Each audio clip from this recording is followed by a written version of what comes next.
Hello friends and welcome to this lesson. दोस्तों, इस lesson में आपका स्वागत है। Today we are going to talk about something very very important.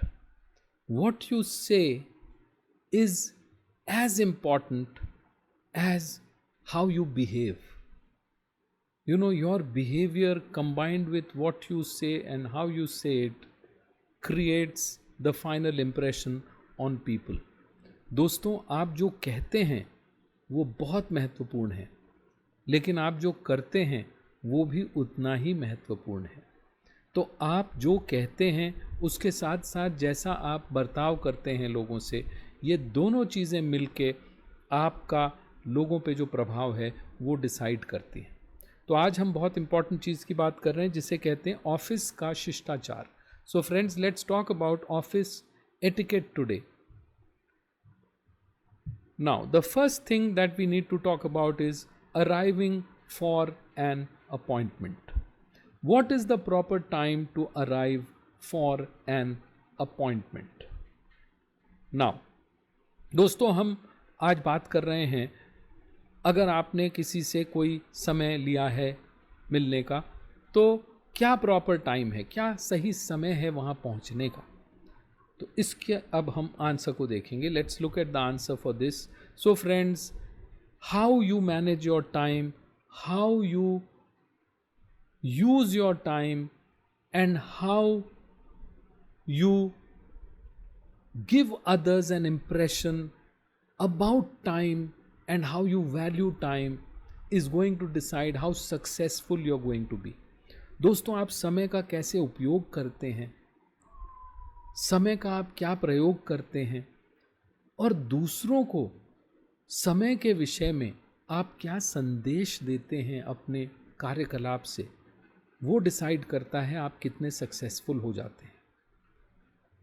So if you have an appointment, always arrive on time for an appointment.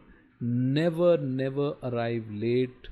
If you are delayed because of something which is beyond your power, then you can inform the person with whom you have an appointment.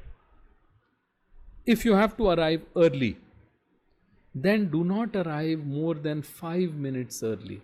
Because sometimes if you arrive much earlier than your appointment, it can be an embarrassment for the host. So don't arrive more than 5 minutes early.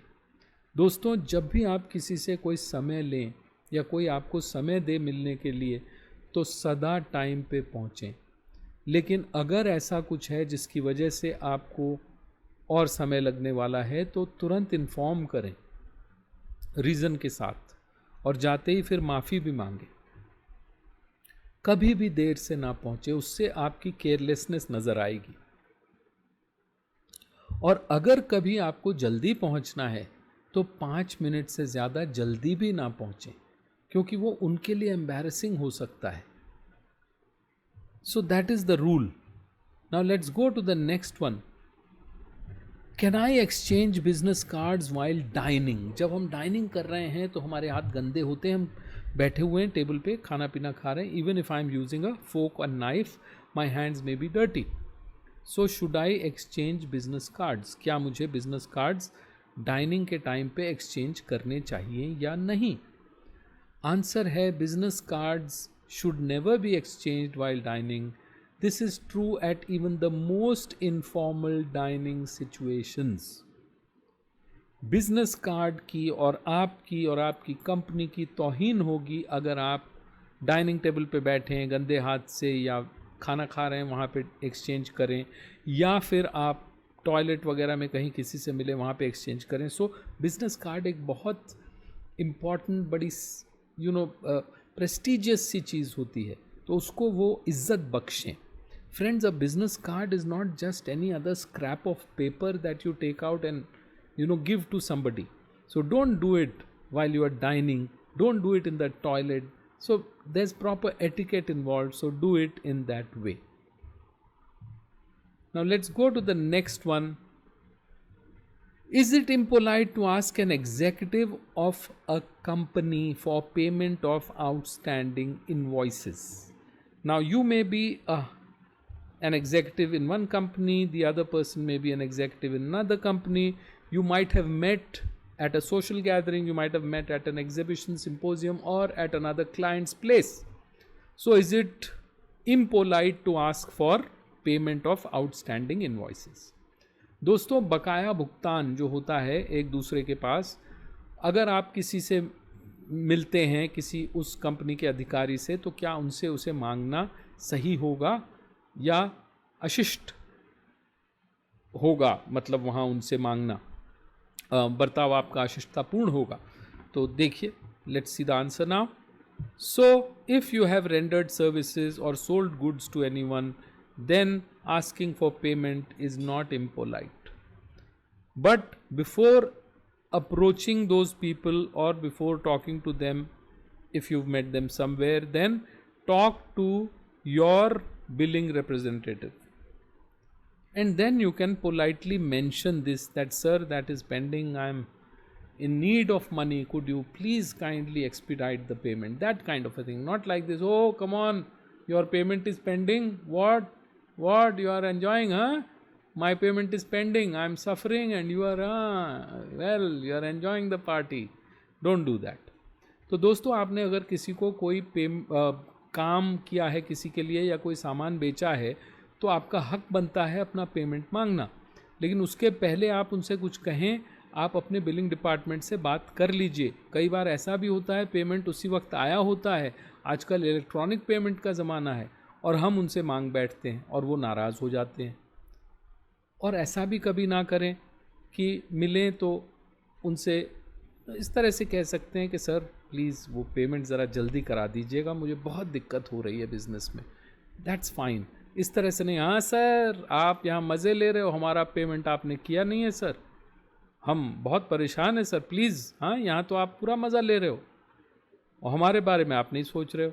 तो that would be a little rude. तो ऐसा हम नहीं करेंगे. Now let's go into your office. Now there are lots of offices where you have cubicles, where you don't have cabins. So if you have a lot of co-workers coming to your cubicle and wasting your time and you're not getting enough time to do your job, what should you do?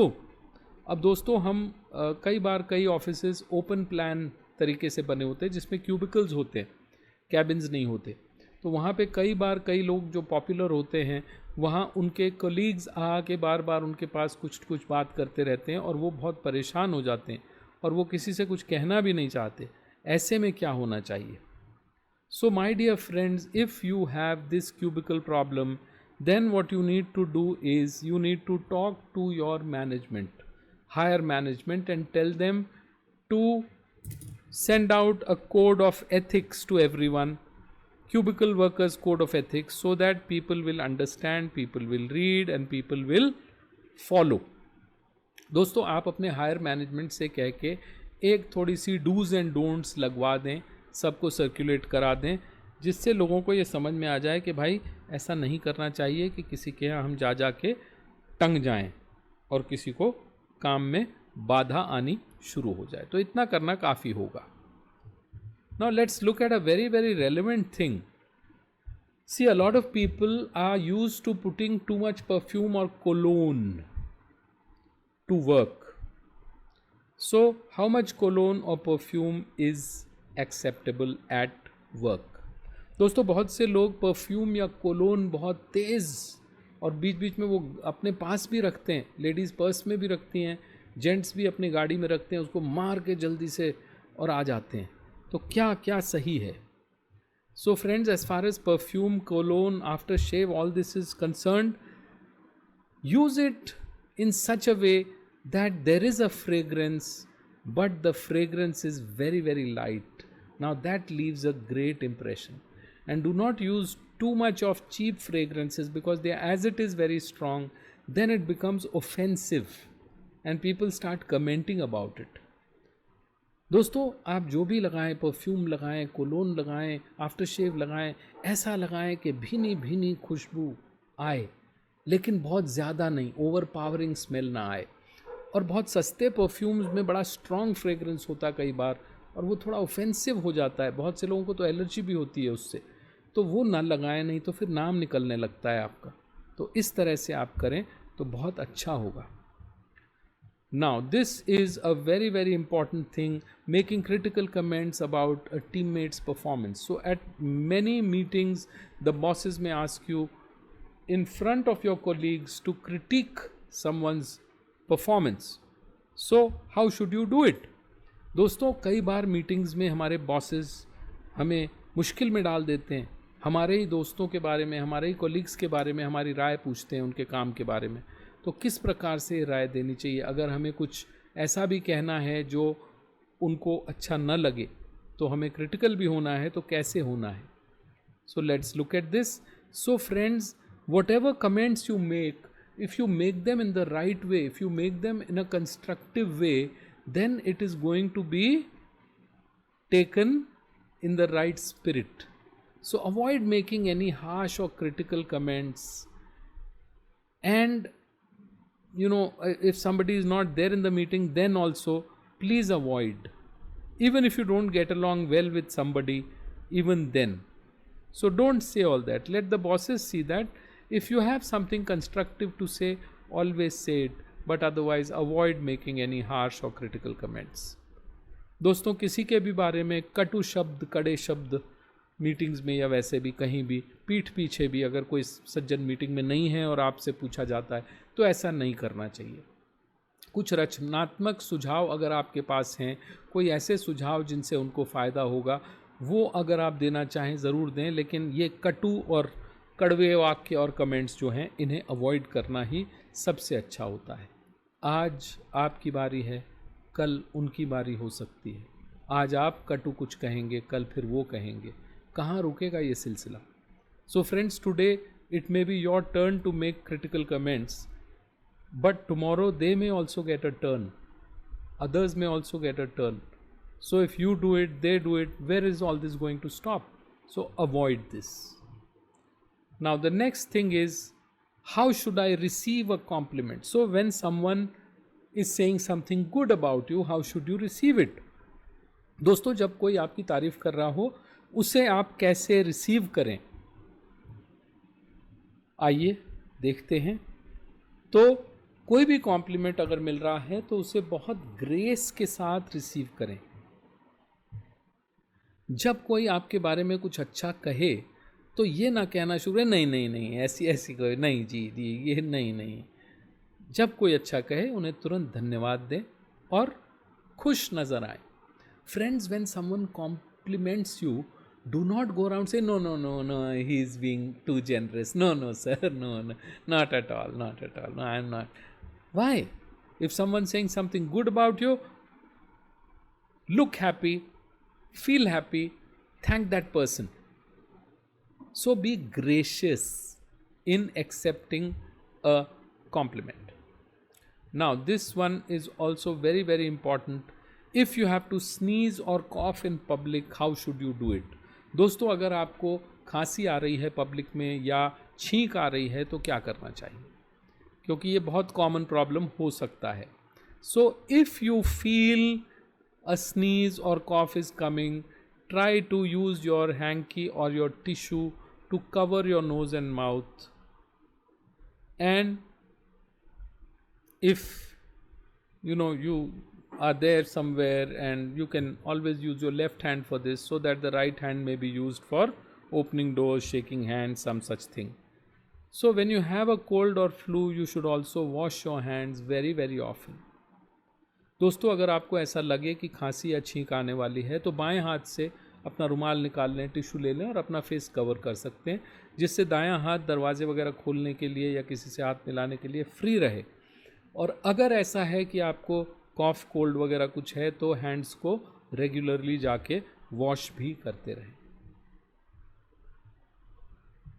Now what is the proper distance to stand from someone when introducing yourself? दोस्तों, किसी से भी अगर हम अपना परिचय कर रहे हैं या किसी का परिचय प्राप्त कर रहे हैं तो कितनी दूरी बना के रखना चाहिए? Under normal circumstances, when there are no other protocols, then at least 1 arm's length away. So 2 to 3 feet away from an individual when you are introducing yourself. जब कोई और सेफ्टी प्रोटोकॉल्स इन प्लेस ना हो तब कम से कम 3 feet की दूरी हमें ज़रूर बना के रखनी चाहिए उनसे जिनसे भी हमारा परिचय करवाया जा रहा है. What are the proper forms of address when the lady is higher ranked than the man? Now, कई बार ऐसा होता है कि महिला जो हैं वो ज़्यादा ऊंचे पद पे हैं, तो उनका इंट्रोडक्शन कैसे कराया जाता है ये हम देखेंगे अगली स्लाइड में. So when a lady is ranked higher and lady and gentleman दोनों मैरिड हैं, तो हम कहते हैं doctor Suman Roy and mister Manjul Roy. If they are married, you take the name of the senior most person first. This we have learnt in another lesson also. If they are not married, then don't use and in between. Dr. Suman Roy. That's it. Then Mr. Manjul Roy. That's it. दोस्तों अगर वो दोनों married हैं तो जो higher ranked है वो भी और लेडी का नाम वैसे भी पहले लेंगे, doctor Suman Roy and mister Manjul Roy, and लगाएंगे. अगर वो मैरिड नहीं है तो एंड नहीं लगेगा. पहले हम जो हायर रैंक लेडी हैं डॉक्टर सुमन रॉय उनका नाम लेंगे, फिर mister Manjul Roy. That's it. इतना ही एटिकेट है. Let's see the next one. With the changing gender roles in our society, who opens the door, the male or the female? So दोस्तों business situation की बात कर रहे हैं और हम नारी एकता की भी बात, नारी और पुरुष दोनों को एक ही तरह से देखने की भी बात करते हैं, समता की भी बात करते हैं. So equality of genders. So who would open the door first, the lady or the gentleman? So the person who reaches the door first regardless of gender, whether it's a lady or a gentleman, is responsible for holding the door open for others. दोस्तों आज जब समता की बात चल उठी है तो महिला या पुरुष जो भी दरवाजे के पास पहले पहुंचता है वो दरवाज़ा खोलेगा और दूसरे के लिए खुला रखेगा जब तक वो अंदर ना आ जाए. इसमें कहीं कोई प्रॉब्लम नहीं है. अगर आप बहुत ऐसे जेंटलमैन हैं जो ओल्ड फैशन्ड हैं और लेडी के लिए दरवाज़ा खोलना चाहते हैं तो आप एक कदम थोड़ा तेज़ी से लेके पहले डोर पे पहुंच जाइए और आप दरवाज़ा खोल के खड़े हों. आप उनको पास करने दें, फिर खुद भी जाएं. Now, is it appropriate for someone to ask you to take off your shoes when entering their home or business environment, establishment? You know, when you enter someone's shop, sometimes they tell you, जूते बाहर उतार दीजिए. So a lot of people may feel very embarrassed. दोस्तों क्या ये सही है अगर कोई आपसे कहे अपने ऑफिस में घुसने से पहले दुकान में या घर में कि जूते बाहर उतार दीजिए? आइए देखते हैं. So let's see friends. So when you are visiting someone's home or business, if they say you have to take off your shoes, then please take off your shoes. In many homes it's a tradition. I've seen they have a place outside where you put your shoes, then you go inside. And in some countries like Japan, it's a tradition.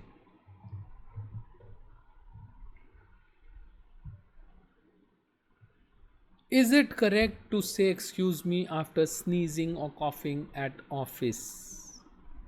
क्या हमें छींकने के बाद या खांसी आ जाए उसके बाद excuse me कहना चाहिए ऑफिस में या बिजनेस की सिचुएशन में?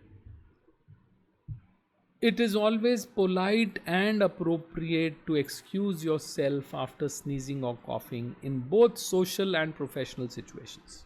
दोस्तों सोशल सिचुएशन कहीं पार्टी वार्टी में है, किसी के घर पे हैं या ऑफिस सिचुएशन भी है तो वहाँ खांसी आए या कॉफिंग हो उसके बाद एक्सक्यूज़ मी कहना एक अच्छे और कल्चर्ड व्यक्ति का सूचक है.